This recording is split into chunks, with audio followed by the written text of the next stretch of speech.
అధ్యక్ష, నేను ఏదైతే మాట్లాడదాం అనుకున్నానో మిగిలిన సభ్యులందరూ అదే మాట్లాడిస్తారు అధ్యక్ష. ఇక నాకు మాట్లాడటానికి పెద్దగా లేదు. అయినప్పటికీ రిపీట్ చేయడం అనేది సాంప్రదాయం కాదు కాబట్టి మళ్ళీ మీరు సమయము కొంచెం తగ్గించి మాట్లాడమని సూచనలు చేసిన దాని వలన అతి తక్కువగానే మాట్లాడతాను అధ్యక్ష. అధ్యక్ష, మిమ్మల్ని ఎంతో ఉన్నతమైన స్థానంలో కూర్చోబెట్టినందుకు 3 పార్టీల వారికి ధన్యవాదములు తెలియజేసుకుంటూ, మీ రోల్ అధ్యక్ష ఇది చిన్న విషయం కాదు.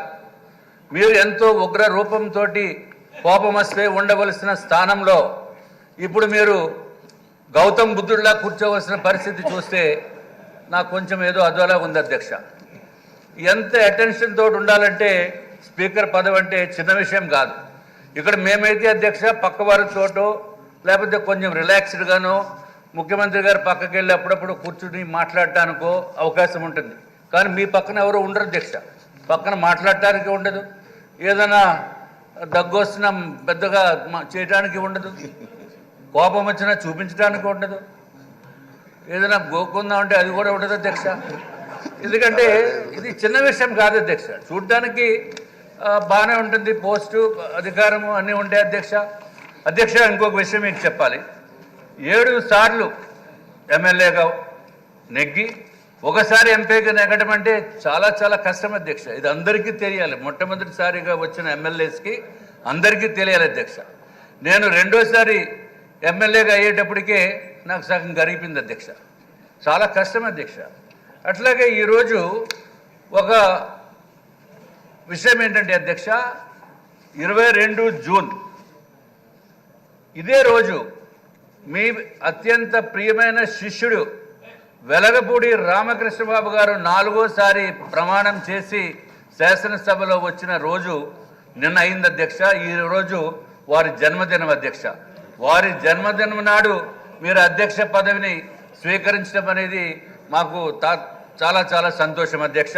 ముందుగా మీ ద్వారా మా మిత్రుడైన వెలగపూడి రామకృష్ణబాబు గారికి హృదయపూర్వకమైన జన్మదిన శుభాకాంక్షలు తెలియజేసుకుంటూ, అట్లాగే మీకు కూడా అధ్యక్ష మా యొక్క శుభాకాంక్షలు అభినందనలు తెలియజేసుకుంటున్నాం అధ్యక్ష.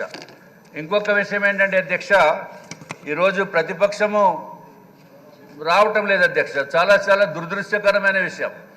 ప్రతిపక్షములో వాళ్ళు ఇదివరకు అధికార పక్షంలో ఉంటూ ఎన్నో దుర్మార్గ పనులు చేసి మీ ఇంటి పైన దాడి చేసిన రోజు నేను అక్కడికి రావటం జరిగింది అధ్యక్ష.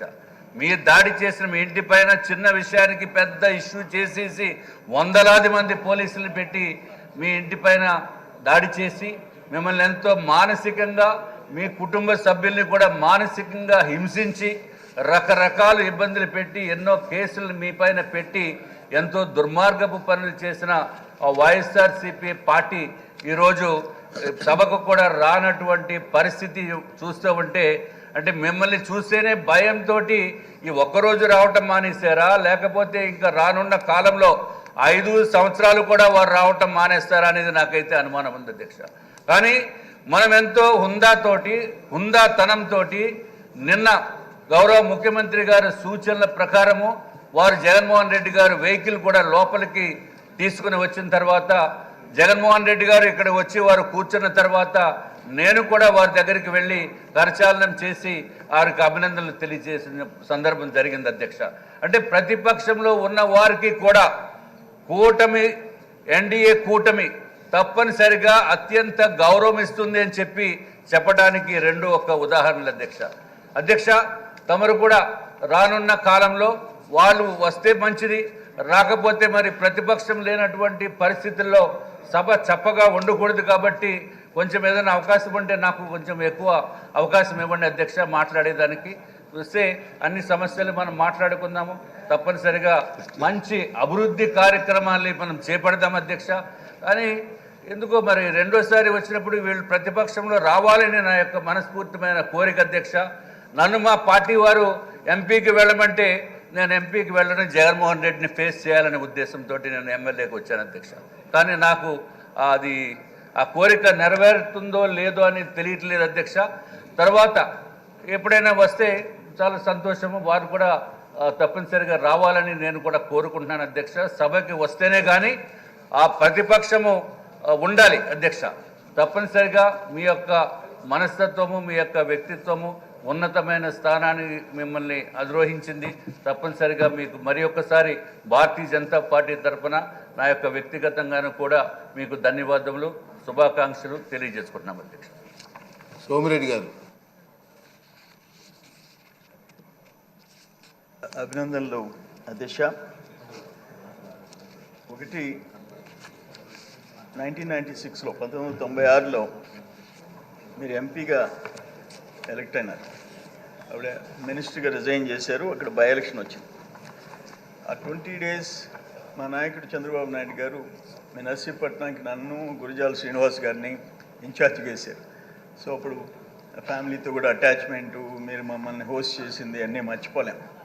మా సిస్టర్ కూడా ఒక మాట అన్నది, మీకైతే మీ ఫేస్లో నేను చూసాను, మీరు ఎంపీగా పోవటం మీకు ఇష్టం లే, మంత్రిగా లోకల్ స్టేట్ పాలిటిక్స్ మీకు ఇష్టం, అయినా పార్టీ డైరెక్షన్ వెళ్ళిపోయినారు.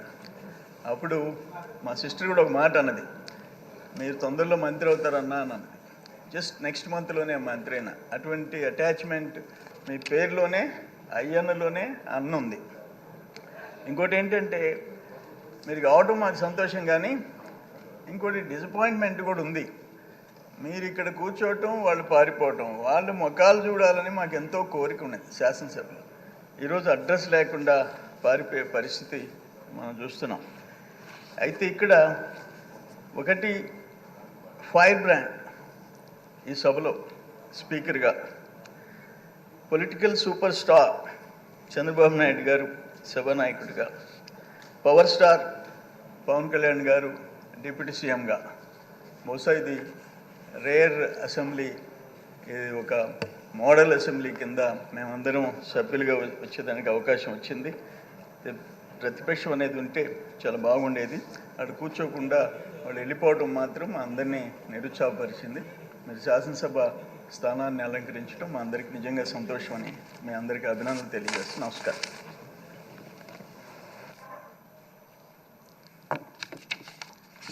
జ్యోతుల్ నెహ్రూ గారు.